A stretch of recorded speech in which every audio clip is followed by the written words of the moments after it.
Çekdarên PD gol Kurdistana Sûriye û ku desthilateke ferskirî tê naskirin. Hejmareke mezin ji çekdarên Daişê li cem xwe serbest berdan piştî navbînkariya serokê hozên Ereb li deverên Kurdî.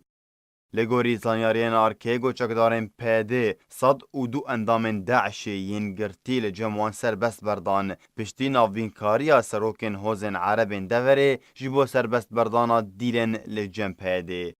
Serkirdeyê PDyê bi navê Ebdilkerîm Zarokhan ji ragihandinê re eşkere kiribû gowan ev girtî serbest berdan wekû gavekê ji bo bihêzkirina alîkarî û hevrêzkariyê di navbera wan û hozên Erebên deverê. Serkirdeyê navborî herwiha tekez kir got ev endamên Daişê yên ku hatin serbest berdan rastî lîkolînên taybet hatin û hatin sezadan li gorî pileya girêdana wan bi Daişê re lê niha hatin serbest berdan bi gerantiya serokên hozên Ereb got yekem car 102 kes hatin berdan pişt re 27 din hatin serbest berdan.